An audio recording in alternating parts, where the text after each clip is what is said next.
میرے حبیب نے فرمایا جس کی بیوی بن سور کے جائے، جس کی بیوی میک اپ کر کے جائے، چیلم پہ بھی بیوٹی پارلر سے ہو کے جاتی ہے، جس کی بیوی بن سور کے نکلے وہ راضی ہو، وہ خوش ہو۔ بعض ایسے منع کرتے ہیں، ناراض ہوتے ہیں، وہ گناہ صرف عورت کے ذمے ہے، لیکن اگر عورت بن سور کے نکل رہی ہے اور خامد راضی ہے، وہ کہتا ہے ہاں ہاں ہم ماڈرن ہیں، ہم جدید دور کے ہیں، ہاں جدت اسی کا نام ہے، ہاں لوگوں کو پتہ کیسے چلے گا ہمارے پاس پیسے ہیں، کیسے پتہ چلے گا کہ 3 گاڑیاں ایک ابا جی کے پاس ہے، ایک بیٹی کے پاس ہے، ایک بیوی کے پاس ہے، کیسے پتہ چلے گا کہ ہم بہت تعلقات والے ہیں، ابا جی فلاں شادی پہ، بیٹی فلاں گھر میں اور بیوی فلاں گھر چلی گئی، ہمارے تعلقات زیادہ ہیں اس لیے ہمیں زیادہ جانا پڑتا ہے۔ میرے حبیب کریم علیہ السلام نے فرمایا عورت بن سور کے جائے، خامد راضی ہو، وہ جتنے قدم اٹھائے گی اتنے ہی اپنے خامد کے لیے جہنم میں مکان تعمیر کرے گی۔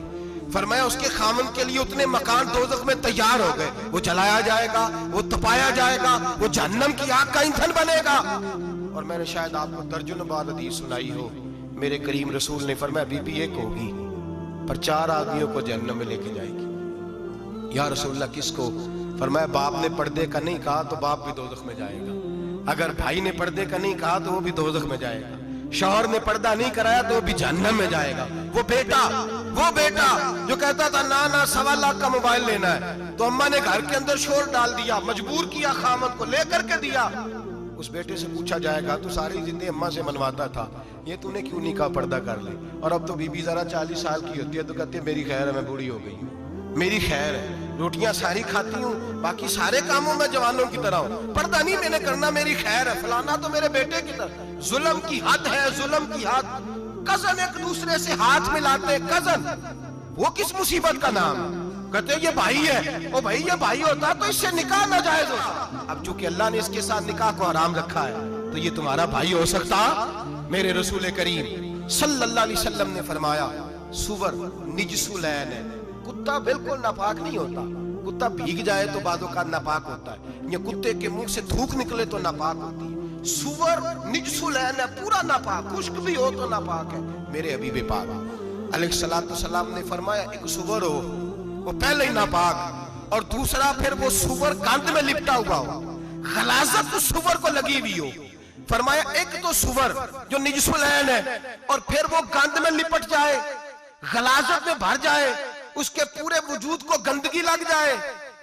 فرمایا وہ سور گندگی اور غلاظت میں لپٹا ہوا تیرے جسم سے لگ جائے تو اتنا برا نہیں جتنا غیر محرم عورت کا وجود تیرے وجود سے لگ جائے تو برا ہے۔ کس قدر تفصیل دی، کہاں سے بات شروع کی اور کہاں میرے نبی نے سکھائی۔ کزن ہاتھ ملا رہی ہے، کزن کے ساتھ بازار جایا جا رہا ہے، کزن کے ساتھ فلاں کام ہو رہا ہے، کزن کو چچا کا بیٹا بھائی ہوتا ہے، اگر یہ سگا بھائی ہوتا تو اس کے ساتھ نکاح ناجائز ہوتا۔ خدا را آ جاؤ، لوٹ آؤ، واپس پلٹو دین کی طرف، لوٹو اس تباہی سے نکلو۔ یہ جو آگ ہے، یہ جو بے سکونی ہے، یہ جو تماشا ہے، یہ لاکھوں کمانے کے باوجود جو بے برکتی ہے، یہ بڑی بڑی فوجوں کے باوجود جو روز میتیں اٹھتی ہیں، یہ جو روز جنازے پڑے جاتے ہیں، یہ جو روز بیٹیاں بیوہ ہوتی ہیں، یہ جو روز ماؤں کے سہاگ لٹتے ہیں، یہ ہماری نافرمانیاں ہیں۔ ہم دین کے معاملے میں ہم لوگوں نے نرمی شروع کر دی ہے، ہم اللہ اور اس کے رسول سے بغاوت کرنے لگے ہیں۔ میرے حبیب کریم سید عالم نور مجسم شفیع معظم صلی اللہ علیہ وسلم نے فرمایا زنا صرف شرمگاہ کا نہیں ہوتا، حضور نے فرمایا آنکھیں بھی زانی ہوتی ہیں، کان بھی زانی ہوتے ہیں، زبان بھی زانی ہوتی ہے، بخاری مسلم دونوں میں موجود ہے۔ صحابہ نے عرض کی حضور زبان کیسے زانی ہوتی ہے؟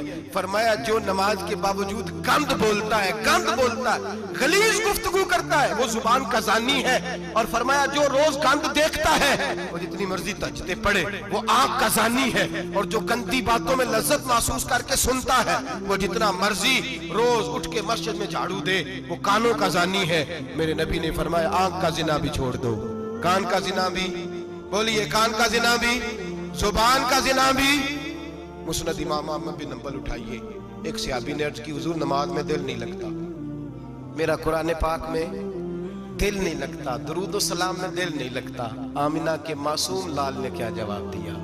حضور نے فرمایا جا اپنی نظر جا کے پاک کر لے، اللہ کے نبی کا وعدہ ہے تیرا سجدے میں دل لگنے لگ جائے گا۔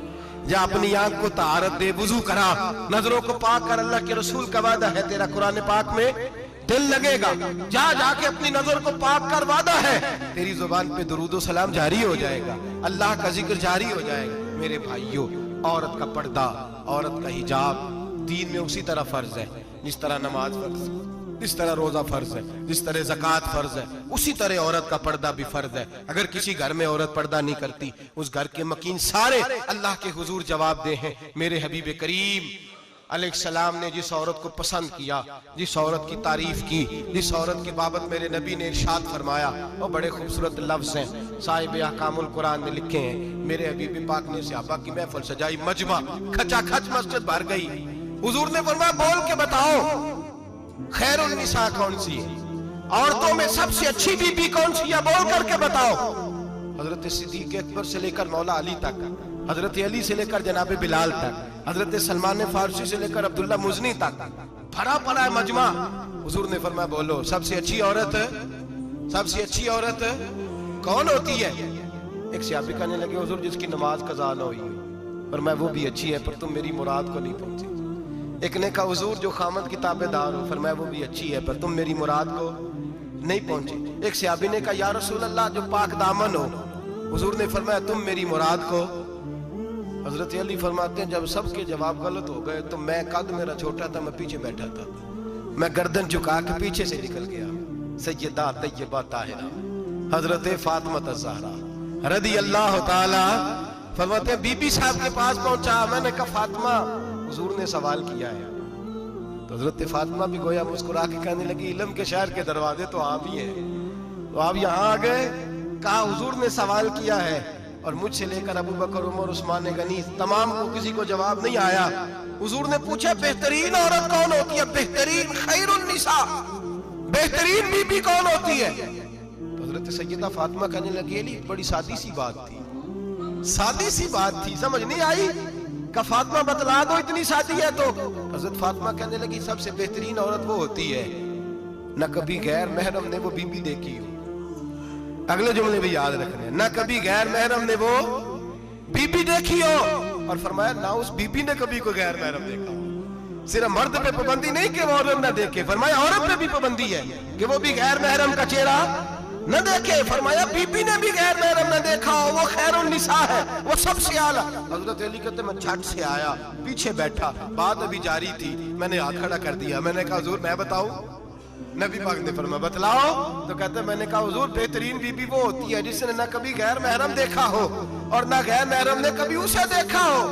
علی فرماتے ہیں میں نے جواب دیا تو میرے رسول کی آنکھوں میں آنسو آ گئے، حضور روئے اور فرماتے ہنستے مسکراتے اچانک صحابہ کے آنسو برسنے لگے، مجمع پہ کیف سا طاری ہو گیا، آنکھیں برسنے لگی۔ ہم لوگ حضور کے رونے پر سکتے میں آ گئے، نظر اٹھائی تو جواب تو میں نے دیا تھا، تعریف میری ہونی چاہیے تھی، شاباش مجھے ملنی چاہیے تھی۔ میرے حبیب نے رو کے آنسو پوچھ کے فرمایا میں تمہیں کہتا نہیں الفاطمہ تو بدعۃ منی، فاطمہ واقعی میرے جگر کا ٹکڑا ہے، فاطمہ میرے وجود کا حصہ ہے، میں تمہیں کہتا نہیں رہتا؟ کہا فاطمہ میرے جگر کا ٹکڑا ہے۔ حضرت علی فرماتے ہیں صحابہ میری طرف دیکھنے لگے اور کہنے لگے علی جواب تو دے، شاباش بی بی صاحبہ کو ملے۔ تو کہتے ہیں میں نے کہا حضور روئے ہیں تو آنسو میرے بھی چھلک ہی پڑے ہیں۔ فرمانے لگے لفظ میرے ہیں پر سوچ اس بیٹی کے ہے جس کی تربیت محمد عربی نے فرمائی ہے۔ فرمایا جملے میرے ہیں، ناقل میں ہوں، بات میں بیان کر رہا ہوں، لیکن پیچھے سوچ اس نور والی بیٹی کی ہے جس کو اپنے گھر کے اندر رہ کے آنگن میں رکھ کے رسول پاک نے پرورش فرمائی۔ حضرت فاطمہ فرماتی ہیں حضرت علی میرے پاس دوڑے آئے اور کہنے لگے فاطمہ چل مسجد، پتہ نہیں حضور کو کیا ہو گیا ہے۔ حضور رو رو کے بحال ہو گئے اور حضور حجرے میں رو رہے اور ہچکیوں کی آواز مسجد میں آ رہی ہے، چل ذرا چل کے حضور کی بات دیکھ کیا ہوا ہے، ہماری تو طاقت نہیں اندر جانے کی۔ سیدہ طیبہ طاہرہ حضرت فاطمہ جھٹ سے پردہ اوڑا، حاضر خدمت ہوئی، اندر گئیں، کہتی ہیں حضور کے کندھے پہ ہاتھ رکھا تو محبوب بیٹی کے ہاتھ کی ٹھنڈک محسوس کی، سر سجدے سے اٹھایا، فرمایا فاطمہ آ گئی ہو؟ حضور آئی، فرمایا چل بیٹی تو بھی ہاتھ اٹھا اور میری امت کی بیٹیوں کے لیے دعا مانگ، چل تو بھی ہاتھ اٹھا میری امت کی بہنوں ماؤں کے لیے دعا مانگ۔ محبوبہ کیا ہوا؟ میرے حبیب نے فرمایا رات مجھے دکھایا گیا ہے دوزخ میں کچھ بیبیاں ہیں، ان کے بال فرشتوں نے باندھے ہوئے ہیں اور انہیں